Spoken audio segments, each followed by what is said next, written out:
It's in the name.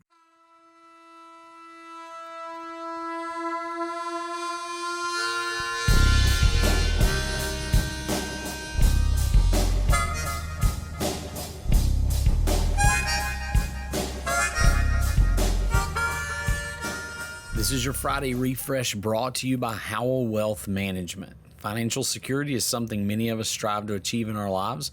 Whether you're concerned for your own financial needs or of those of your family or your business, Greg Howell can help you with a plan to get on the road to financial security. Contact Greg Howell today at 931-638-1576 or Gregory.a.howell at nm.com. As he winds up to gain the proper momentum to hurl the hard object 60 feet and 6 inches, he attempts to conceal the ball from the sight of the first base coach, the third base coach, the batter, and anyone on base. That seems normal for any pitcher that is slinging fastballs in the 90s as they live the dream of playing in the major league. But for Jim Abbott, it was a little more complicated. While most pitchers hide the ball inside their glove for the majority of that time, Abbott had to hide his behind the back of the glove. That seems an awkward proposition for anyone who understands how that process works. But Jim threw with his left hand, and he also caught with his left hand. And for Abbott, pretty much anything that required the use of a hand had to be done with his left hand. Because while Jim was born with 2 arms, he was born without the right hand. At every level, from the little leagues to middle school to high school to college to the majors, he was warned that it could be his last step up. But he never really cared about the norm or the limits you might put on him. He scrapped and he competed and he grew in his abilities. In high school, he fielded strongly enough to play first base and outfield when he wasn't pitching.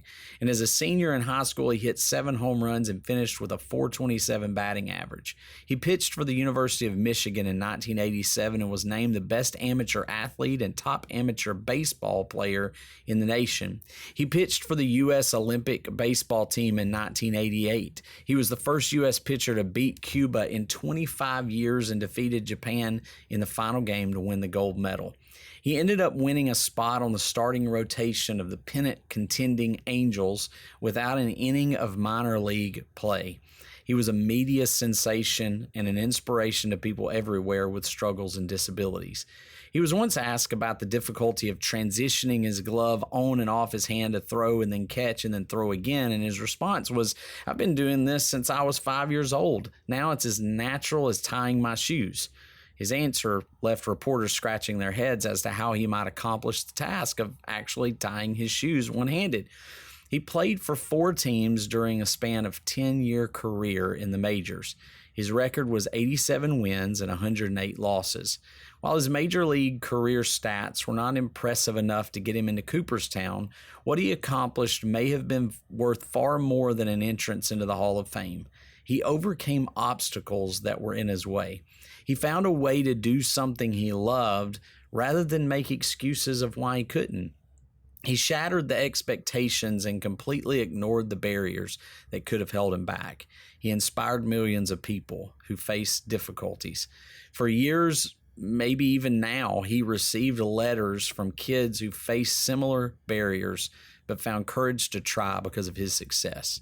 So today, I know barriers and expectations and obstacles are laid out in front of you, and it may seem frightening and impossible.